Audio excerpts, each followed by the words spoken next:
Component of capital market का एक जो दूसरा पार्ट है वो है सेकेंडरी मार्केट। सेकेंडरी मार्केट क्या है? Secondary market is a place where existing securities are traded which are already issued by corporates, right? And these are also popularly known as stock market or stock exchange. तो stock exchange क्या है? Stock exchange means an organized market where securities issued by companies, government organizations and semi-government organizations are purchased and sold. तो क्या है? जहाँ पर जो भी ऑर्गेनाइजेशंस या कंपनीज या गवर्नमेंट अपने शेयर्स या डिबेंचर्स निकालती है तो उन्हें खरीदने और बेचने का काम कहाँ किया जाता है? स्टॉक एक्सचेंज में।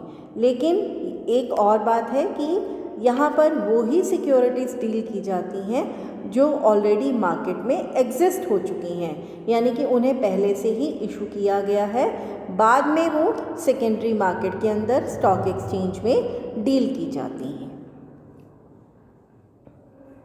तो स्टॉक एक्सचेंज क्या है? Stock exchanges are the organised markets. Organised क्यों कहा गया है? क्योंकि ये markets under the rules regulations work करती हैं और जो भी प्रोसीजर इनमें फॉलो किया जाता है वो सिक्योरिटी कॉन्ट्रैक्ट रेगुलेशन एक्ट का या सेबी का, ये दोनों ही जो अथॉरिटीज़ हैं जो स्टॉक एक्सचेंज को कंट्रोल करने का काम करती हैं और उन्हीं के रूल्स और रेगुलेशंस के अंडर ये स्टॉक एक्सचेंजेस वर्क करती हैं। तो यहाँ पर क्या किया जाता है? यहाँ पर शेयर्स और डिबेंचर्स को खरीदा जाता है या बेचा जाता है और इसे हम बैरोमीटर ऑफ इकोनॉमी भी कहते हैं स्टॉक एक्सचेंज को। क्यों कहा जाता है? क्योंकि यदि हम अपने देश की इकोनॉमी की कंडीशन को देखना चाहते हैं तो हम इन मार्केट्स के इंडेक्सेस को देख सकते हैं। जैसे कि फॉर एग्जांपल हमारे यहाँ बॉम्बे स्टॉक एक्सचेंज है और नेशनल स्टॉक एक्सचेंज है। बॉम्बे स्टॉक एक्सचेंज के इंडेक्सेस हैं सेंसेक्स और नेशनल स्टॉक एक्सचेंज के जो इंडेक्स है, जो मेन इंडेक्स है वो है निफ्टी 50। तो हम इनको देखकर, इनकी पोजीशन को देखकर हम ये जान सकते हैं कि हमारे जो है इकोनॉमी का जो किस तरफ जा रही है, वो ग्रो कर रही है या उसका डाउनफॉल जा रहा है। ठीक है। Then value of shares increase if in demand.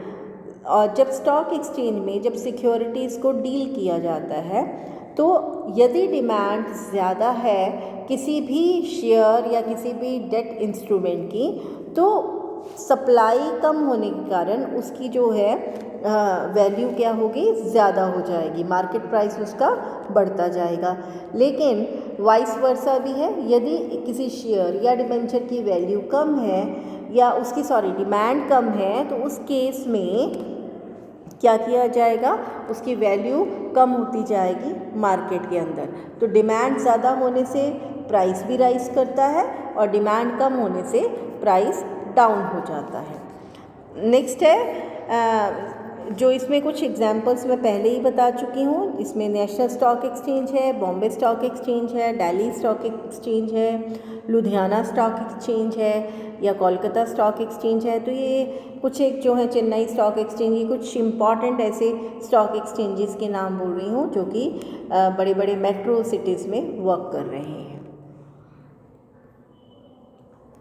अब जो नेक्स्ट हेडिंग हम कवर करेंगे वो है फीचर्स ऑफ स्टॉक एक्सचेंजेस।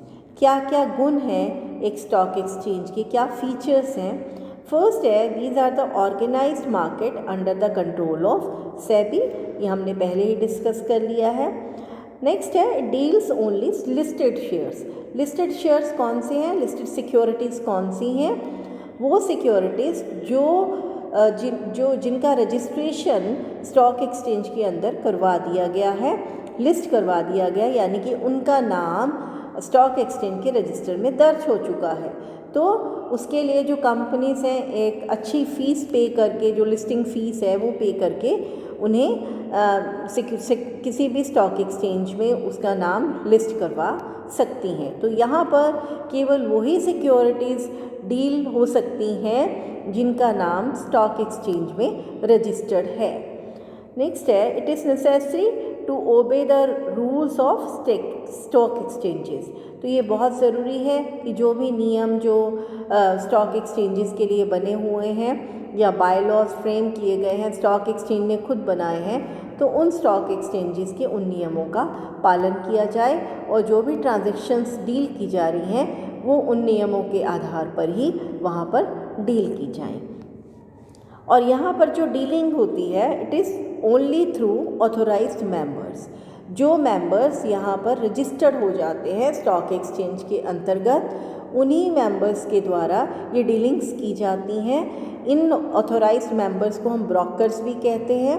तो ये ब्रोकर्स जो हैं सिक्योरिटीज़ को खरीदने और बेचने का स्टॉक एक्सचेंज में काम करते हैं। तो यहाँ पर जो वर्क करेंगे वो ऑथोराइज्ड मेंबर्स के थ्रू डीलिंग की जाएगी।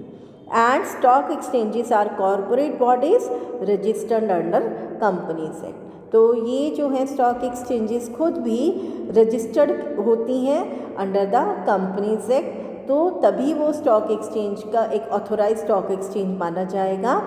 तो स्टॉक एक्सचेंजेस के लिए ज़रूरी है कि वो स्वयं को कंपनीज एक्ट के अंडर रजिस्टर्ड करवाएं। तो ये कॉरपोरेट बॉडीज़ हैं which are registered under companies act. Next जो हेडिंग है वो है इम्पॉर्टेंस ऑफ स्टॉक एक्सचेंज, यानी कि जो भी रोल प्ले कर रहा है स्टॉक एक्सचेंज या जो फंक्शंस किए जा रहे हैं यहाँ पर, या उसकी महत्व क्या है स्टॉक एक्सचेंज का, क्यों स्टॉक एक्सचेंजेस का फ़ायदा हो रहा है या क्या वो काम कर रहे हैं, इसके बारे में हम यहाँ पर बात करेंगे। फर्स्ट है, it provides liquidity and marketability to existing securities. जैसे कि इस लाइन में कहा गया है कि यहाँ पर नंबर 1 एग्जिस्टिंग सिक्योरिटीज़ ही वर्क करती हैं। यहाँ पर ख़रीदा और बेचा किसको जाता है, जो पहले से ही व्याप्त हैं मार्केट में, उन सिक्योरिटीज़ को डील किया जाता है और जो स्टॉक एक्सचेंज के अंडर रजिस्टर्ड हो चुकी हैं तो उन्हें ख़रीदा और बेचा जाता है। तो ये लिक्विडिटी और मार्केटेबिलिटी कैसे प्रोवाइड करते हैं, यदि अगर आपके पास फॉर एग्ज़ाम्पल ए के पास शेयर है, वो अपना शेयर बेचना चाहता है, तो स्टॉक एक्सचेंज में वो किसी भी और व्यक्ति को जिसे उस शेयर की ज़रूरत है उसे बेच सकता है और उसे लिक्विड में कन्वर्ट यानी कि कैश में कन्वर्ट कर सकता है। और मार्केटेबिलिटी, क्योंकि यहाँ रेगुलर प्रोसेस है कि यहाँ पर शेयर्स या सिक्योरिटीज़ को, चाहे वो डिबेंचर्स हैं, चाहे बॉन्ड्स हैं, वो शेयर्स हैं या किसी भी फॉर्म की गवर्नमेंट की जो सेकेंडरी मार्केट में डील करने की जाने वाली सिक्योरिटीज़ हैं, उनको ख़रीदा और बेचा जाता है। Then next is it provides information to investors. Stock exchanges informations को प्रोवाइड करने का काम भी करते हैं ताकि जो इन्वेस्टर्स हैं वो सही रूप से अपने लिए डिसीज़न को ले सकें। तो जो भी स्टॉक एक्सचेंजेस की वेबसाइट्स है उस पर बहुत सारी जानकारी दी जाती हैं ताकि जिस भी व्यक्ति को इन्फॉर्मेशन चाहिए वो व्यक्ति उन इन्फॉर्मेशन को यूज़ करके अपने लिए डिसीज़न ले सकता है कि उसे फ़ंड को इन्वेस्ट करना है या नहीं करना है। Then safety of transaction. Safety of transactions यहाँ स्टॉक एक्सचेंज में प्रोवाइड की जाती है क्योंकि स्टॉक एक्सचेंजेस खुद भी ऑर्गेनाइज्ड अथॉरिटीज़ हैं, ऑर्गेनाइज्ड कॉरपोरेट्स हैं और अपने लिए वो रूल्स बनाते हैं, बाय लॉज उनके अपने होते हैं और वो इन्वेस्टर्स के इंटरेस्ट को प्रोटेक्ट करते हैं। And every member of stock exchange has to follow them. उन नियमों को पालन करना पड़ेगा जो मेंबर्स के द्वारा है। तो यदि कोई मेंबर किसी भी रूल को तोड़ता है या कोई मान लीजिए कोई ब्रोकर ज़्यादा कमीशन चार्ज कर रहा है तो वो उसके लिए आंसरेबल है और स्टॉक एक्सचेंजेस उसके रजिस्ट्रेशन को भी कैंसिल कर सकती हैं। तो ट्रांजैक्शंस की सेफ्टी का पूरा ध्यान रखा जाता है स्टॉक एक्सचेंज में।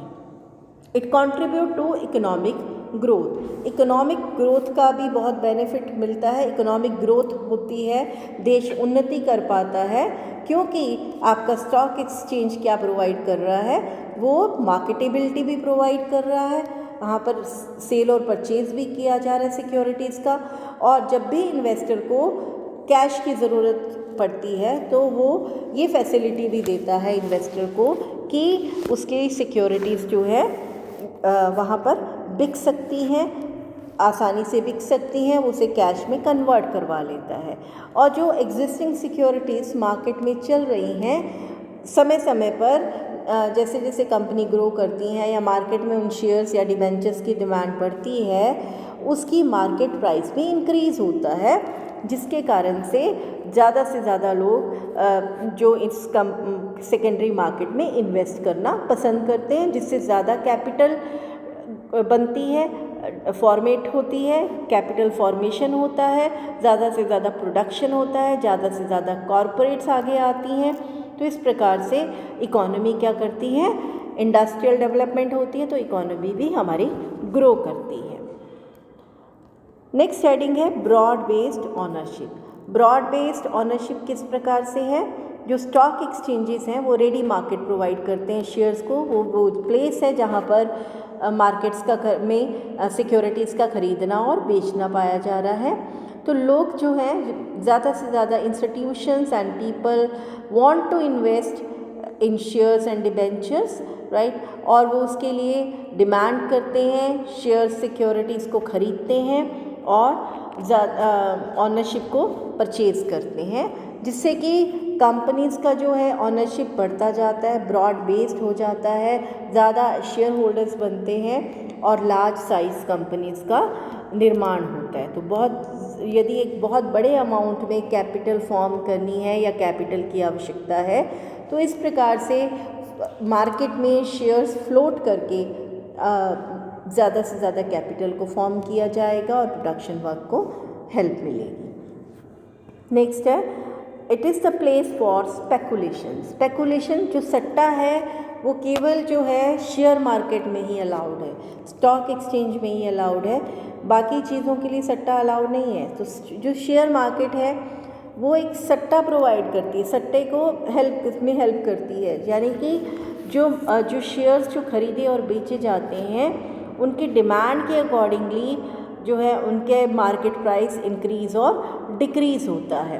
तो जो स्टॉक एक्सचेंज हैं वो स्पेकुलेशन को अलाउ करते हैं और जिसके कारण से उनके मार्केट प्राइस में चेंज आता है, जिससे कि जो इन्वेस्टर्स हैं उनको भी प्रॉफिट मिलता है, चाहे वो प्रॉफिट उनको कैपिटल की फॉर्म में हो कि उनकी कैपिटल ज़्यादा अमाउंट की हो जाती है, जहाँ वो उन्होंने इन्वेस्ट किया पैसा उन्हें वो ज़्यादा करके मिल पाता है।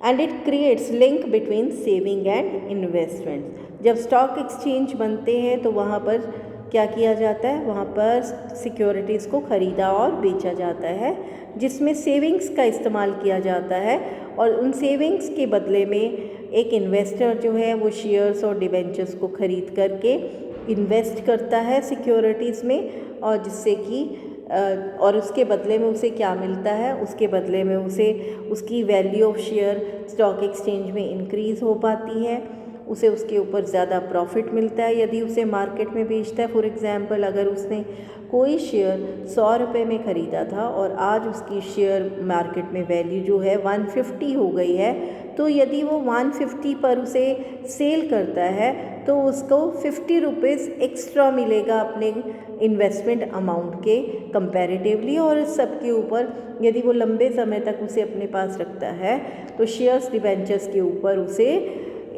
डिविडेंड और इंटरेस्ट भी मिल सकता है। Then helps to evaluate securities. Securities को आप इवैल्यूएट कर सकते हैं कि कौन सी सिक्योरिटीज़ में जो है इन्वेस्टर जो है इन्वेस्ट करे, क्योंकि प्राइस कोट किए जाते हैं स्टॉक एक्सचेंजेस में। ओपनिंग प्राइस होता है, क्लोजिंग प्राइस होता है। ओपनिंग प्राइस क्या होता है, जिस पर स्टॉक एक्सचेंज ओपन होता है, और क्लोजिंग प्राइस क्या होता है, जिस पे स्टॉक एक्सचेंज क्लोज होता है। इसके अलावा जो इसके इंडेक्सेस हैं वो भी बताते हैं कि सिक्योरिटीज़ की क्या हालात हैं, किस पोजीशन में हैं, उनकी डिमांड ज़्यादा हो रही है या कम हो रही है, या मार्केट प्राइसेस उनके गिर रहे हैं या बढ़ रहे हैं। तो जो इन्वेस्टर है वो प्राइस ट्रेंड को जान सकता है, एनालाइज कर सकता है through evaluation of security in stock exchanges. Next is investors protection. So stock exchanges also protect the investors because they provide every information regarding the securities as well as the stock exchanges as investor service cell for redressing the complaints of investors. जो भी उनको complaints होती हैं तो उसके लिए वो भी डील करता है स्टॉक एक्सचेंज उन्हें रिड्रेस करने का काम करते हैं। जो भी कंप्लेंट्स आती हैं उनकी रिगार्डिंग सिक्योरिटीज़ है या किसी ब्रोकर के अगेंस्ट है या किसी कंपनी के शेयर्स में जो लिस्टिंग कंपनीज हैं उनके शेयर्स के अगेंस्ट है या किसी के भी बारे में, जैसे क्लियरिंग हाउसेज हैं जो कि वहाँ पर उसकी हेल्प करते हैं स्टॉक एक्सचेंजेस की। तो इन्वेस्टर्स की इस तरह की समस्याओं का सुधार किया जाता है under the investor protections. And it helps in portfolio decision. Portfolio क्या होता है? It is a group of securities. Group of securities एक ऐसा पोर्टफोलियो है जिसमें आप कंसल्टेंसी ले सकते हैं कि कौन सा पोर्टफोलियो आपके लिए बेनिफिशियल रहेगा, कहाँ पर पैसा लगाया जाए और किस सिक्योरिटी में इन्वेस्ट ना किया जाए। तो ये भी डिसीज़न लिया जाएगा और पोर्टफोलियो के बेस पर जो है स्टॉक एक्सचेंज आपको वो भी गाइड कर सकते हैं कि आप कौन से पैसे को इन्वेस्ट करेंगे और जिससे कि आपका कितना पैसा आप इन्वेस्ट करेंगे ताकि आपका जो इंटरेस्ट या आपका जो रिटर्न है वो ज़्यादा से ज़्यादा हो सके और रिस्क जो है आपका कम से कम रहे।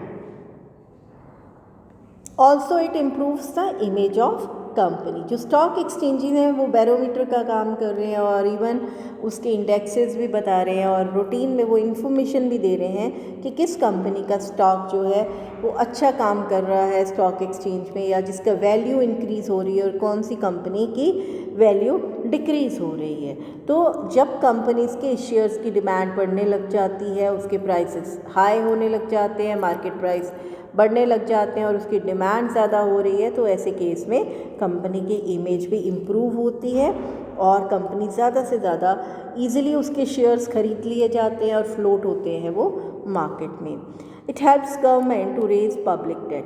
यदि गवर्नमेंट को भी अपने पब्लिक कोई डेट चाहिए जो पब्लिक से उसने इकट्ठा करना है, तो सेकेंडरी मार्केट ये भी सहायता करती है कि गवर्नमेंट के भी जो डेट हैं, डेट इंस्ट्रूमेंट्स हैं, उसको भी मार्केट में फ्लोट करने के लिए उन्हें सहायता मिलती है। It provides data to researchers. Even जो भी रिसर्च करते हैं जिन्हें डाटा की ज़रूरत होती है, स्टॉक एक्सचेंजेस अपने पब्लिकेशंस निकालते हैं, अपने इंडेक्स इन्फॉर्मेशंस देते हैं, इन्वेस्टर्स को इन्फॉर्मेशन देते हैं। तो उस डाटा के बेस पर रिसर्चर्स भी जो है, चाहे वो इकोनॉमी के बारे में रिसर्च कर रहे हैं, चाहे वो कंपनीज़ के बारे में रिसर्च कर रहे हैं, चाहे वो आम इन्वेस्टर्स हैं वो रिसर्च कर रहे हैं, तो किसी भी पॉइंट पर वो रिसर्च कर रहे हैं तो वो डाटा उन्हें जो है हेल्प देता है उनके रिसर्च वर्क में। इसके अलावा जो स्टॉक इंडेक्सेस होते हैं वो इन्वेस्टमेंट डिसीजंस लेने में भी हेल्प करते हैं। कैसे करते हैं कि इंडेक्स आपका इंक्रीज़ होता जा रहा है तो इसका मतलब शेयर मार्केट किसकी बढ़ रही है और किन की कम हो रही है, तो इसके किस समय पर बढ़ गई है और किस समय पर कम हो गई है। तो ये इंडेक्सेस जो हैं इन्वेस्टमेंट डिसीजन में आपको हेल्प करेंगे कि क्या उस समय पर स्टॉक एक्सचेंज या स्टॉक मार्केट की क्या पोजीशन है, कि यदि एक इन्वेस्टर उस शेयर में या उन सिक्योरिटीज़ में इन्वेस्ट करता है तो उससे फ़ायदा हो गया या नुकसान होगा। तो स्टॉक इंडेक्सेस इन्वेस्टमेंट डिसीजन लेने में भी हेल्प करते हैं। इसके अलावा जो रेगुलेशन है स्टॉक एक्सचेंज का, वो दो अथॉरिटीज़ हैं। नंबर 1 है सिक्योरिटीज़ कॉन्ट्रैक्ट एक्ट 1956, जिसके नियमों के आधार पर जो है एक स्टॉक एक्सचेंज वर्क करता है, और दूसरा है security exchange board of India. ये दो अथॉरिटीज़ ऐसी हैं जिनके लॉज के अंडर स्टॉक एक्सचेंजेस वर्क करते हैं और इन दोनों अथॉरिटीज़ का जो सेबी है उसका कंट्रोल बना रहता है स्टॉक एक्सचेंज के